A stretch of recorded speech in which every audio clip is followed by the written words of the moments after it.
Go. Streaming from South Africa to the world. This is the Stonks Go Moon podcast. What just happened? We break it down so you don't have to. Welcome everyone to the Stonks Go Moon podcast. Our guest today spent more than 5 decades as an expert in product management, most notably at HP and Apple. He's now the founder of S.P.I.C.E Catalyst. Ladies and gentlemen, David Fradin. Welcome to the pod. Thank you. Glad to be with you. So I'm not going to hold that 49ers t-shirt against you. They keep saying this is the year. We will have to see. Any thoughts before we get started on the 49ers? I think they're going to go and win the Super Bowl. Oh, my word. You heard it here first. Right. Third time's the charm. Third time's the charm. Listen, David, you've worked at iconic companies, like I said, HP and Apple. Innovation has always been front of center. And Apple's fallen a bit off the wayside, I guess. But what do you think is the most overlooked aspect of product success when companies are chasing innovation? I think it can be summed up in the 5 keys to product success, which uses the name of my company, S.P.I.C.E Catalyst, the first word spice as a mnemonic. Mm-hmm. The S stands for having a product market strategy.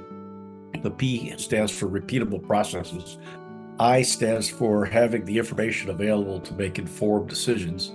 The C stands for understanding your customer. And the E stands for is providing the training for the 130 competencies or skill sets you have to have within the organization in order to be successful. Because of the failure to follow the S.P.I.C.E 5 keys to success, about 35% of all new product developments fail in the marketplace, representing a waste of over $1 trillion each year. Jeez, that's quite scary. In your book, Building Insanely Great Products, I mean, you've got 2 books. You emphasize the importance of customer discovery. How do you balance customer feedback with the vision and goals of a product, especially when the two are in conflict? Well, in the first place, they should not be in conflict. Second, what you got to do in order before you start developing your product as a major component of your product market strategy is understanding what it is that your customer wants to do, why they want to do it, when they want to do it, where they want to do it, how they want to do it, what's standing in their way, how important is it to get that thing done, and how satisfied are they with the current solutions. Using that information, you can come up with 15 unmet needs in order to have a successful product. If you don't have 15 unmet needs, then the window for opportunity for that product is not yet open. And in fact, it may never open. Then as you get feedback from your customers, it will feed into what it is that your customer wants to do and understanding what it is they want to get done. Do you think you'd be shipping a lot more products or shipping and managing a lot more products if you were still active in companies like HP and Apple today with the rise of AI? Yes. Why? Okay, why would you say so? There's plenty of additional opportunities out there for products. And keep in mind that what people do is the same things they've done since prehistoric man. Yes. For example, when prehistoric man or woman wanted to communicate in writing to their next cave, they would draw things and write things on the cave wall. That became messy on their hands. So over the decades, an innovation occurred and they wrapped it with wood and called it a pencil. And then that evolved into the quill ink pen, which later into the ball pen, into typewriters, electric typewriters, word processors that were dedicated to word processing on your PC. And now you can do dictation, and now you can tell AI a few thoughts of yours, and it'll write the piece for you. Yeah, it's crazy times that we're living. I mean, talking about shipping products, you've trained countless of product managers through S.P.I.C.E Catalyst. What's some common mistakes you see product teams make when launching a new product, and sort of how can they avoid it? Yeah, one thing that HP always did is they underhyped their product So when the customer bought the product, they were more than pleasantly surprised and happy about it. Now I just bought, for example, a few months ago, an HP inkjet printer, which comes with their automatic resupply of inkjet paper and more importantly, the cartridges. Yeah. I didn't want that. I don't print more than maybe 10 pages a month, and I don't need to be spending $6 a month. So HP in this particular product line reversed their philosophy, and they caught me because if I don't keep the subscription up, they through the cloud stop the printer from printing. That's insane. Which is not very user friendly. So, and I've bought HP printers for 30 or 40 years now. I will never buy an HP printer for that reason. Second major failure or common mistake is they announce the product and it's not available to ship. So you build up all this hype in your product introduction, and the customer goes to the store to try to buy it or tries to buy it online, and the product's not there. Yep. So over time, unless they make a note that they want to get that product, they just forget about it, and those sales are lost. Why do you think everything needs to be a subscription these days? Why do you think tech companies feel the need to? Is it revenue? What's that all about? Because usually I buy the thing, it's mine, I can use it in perpetuity, comes with all the features, comes with all the bells and whistles. Now I buy something and I want to do something rudimentary, I have to pay like $10, $20 a month for a subscription. And I think that's sort of rubbing people the wrong way. Well, it is, but it comes from Wall Street. Wall Street has valued company's stock more if they had a subscription, if they had a continuous revenue flow. That's the primary reason for the Amazon Prime membership, is so they can tell Wall Street that they've got a couple 100 million customers paying over $100 a month, and that's an assured source of revenue. Apple's stock was down for the longest time until Wall Street began to notice that their iCloud and other services business is rapidly growing and producing more profits than their hardware business. And when Wall Street began to recognize that the Apple business model is rapidly shifting towards services and subscriptions, then their stock price went right up. Yeah. Google has been highly priced on the market because it is primarily a service-based subscription plan. Microsoft, that used to sell their shrink-wrapped Microsoft Office, now you subscribe to it and pay money for it, whether you need the enhancements or not, every year if you want to maintain whatever it is they're offering. Yeah, interesting. So you've worked with, like I said, massive teams, and you've managed product generating over $250 million in revenue. In your experience, what's the biggest challenge when scaling a product, and how should teams approach scaling without losing quality?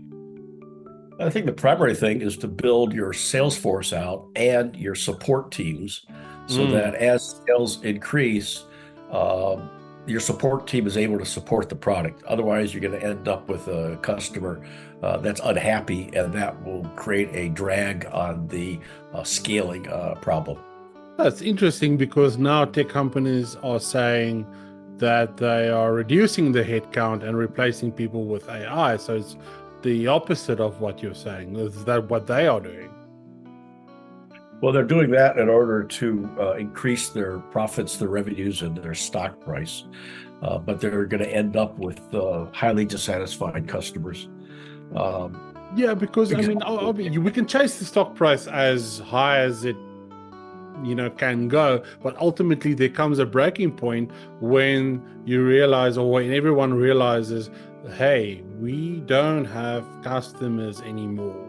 So whatever we are doing to appease the Wall Street bankers, cool, but there's no, I mean, I see large scale dissatisfaction with the new iPhone 16. People are unhappy. People are going, where's the innovation?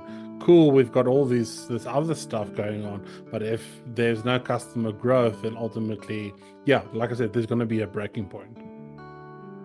Well, that tension between Wall Street in the early 1980s, shifting from looking at annual results Yeah. to quarterly results, something that the guy I used to do PR for, David Packard, the founder of HP, when he was the chairman of the board of HP, and I was in the corporate PR department at HP.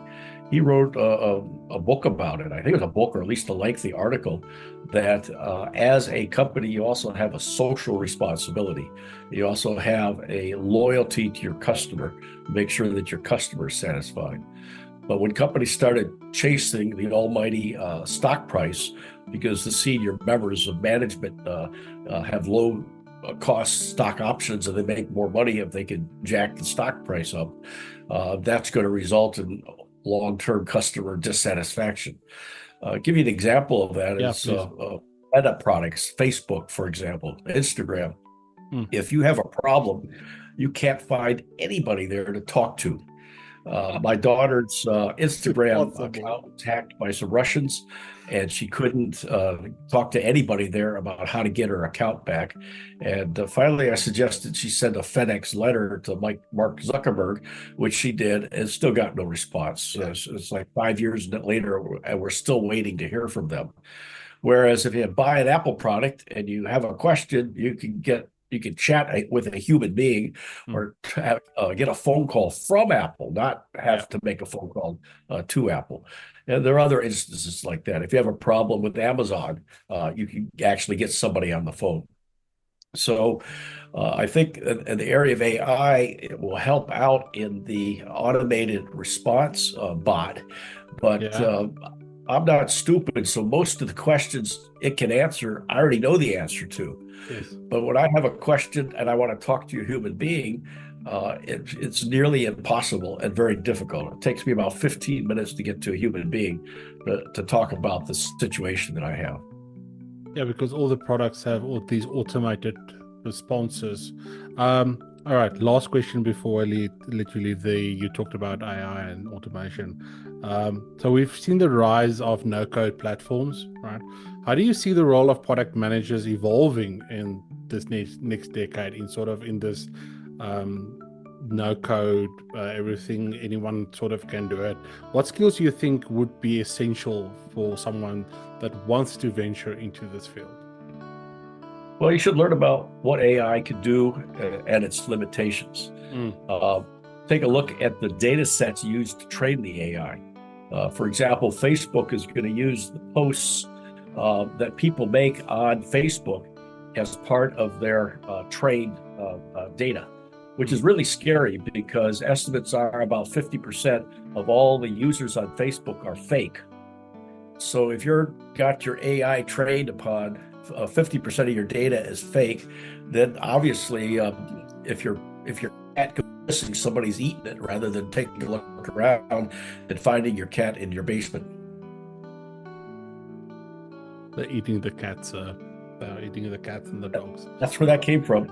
The lady was missing her cat. She thought the Haitians next door were eating him. And then the next day she found the cat in the basement. And by that time, former President Trump and the vice presidential candidate were blaming the immigrants, the Haitians, for our cats disappearing. We are truly living in crazy times. Yeah, they should blame the basement. So thank you so much for joining me today. It was awesome learning about sort of the history of product management and sort of where we're going. If the listeners want to go and continue delving into it and connect with you and find out more about what it is that you do, where can they do that? They can go to my website, spicecatalyst.com. They can connect with me on LinkedIn. Just look up my name on LinkedIn.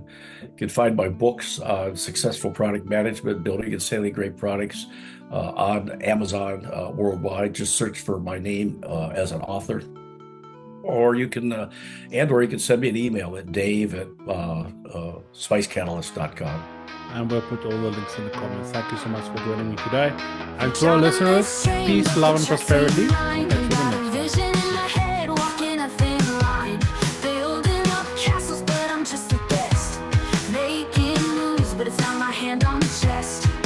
I've got the road map of the compass bend.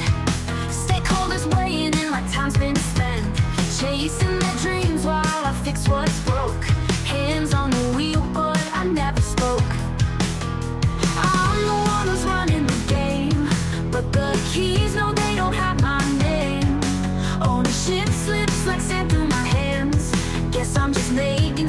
else's plans. Not my keys, not my crown. Building empires, but they tear me down. I can't call it mine, just another scheme. Running the show, but someone else's dream. Not my keys, but I'll drive all night till the vision's clear and the end's in sight. Not my kingdom, but I'll make it gold. Product life's a story yet to be told. I patch up the leaks while they steer the boat. Every milestone hit, but they get the note. Ideas fly high, but approval so low. In a race to innovate, but I know where to go. Features on the list, but the budget's tight. Shipping tomorrow, yeah, it's gotta be right. Balancing the needs with the grand design. I'm just the pilot, but it's not my sign. I'm the one who's playing the game, but the keys, no, they don't bear my name. Ownership slipping, but I carry the load. Driving this car on someone else's road. Not my keys, not my crown. Building empires, but they tear me down. I can't call it mine, just another scheme. Running the show, but it's someone else's dream. Not my keys, but I'll drive all night till the vision's clear and the end's in sight. Not my kingdom, but I'll make it gold. Product life's a story yet to be told.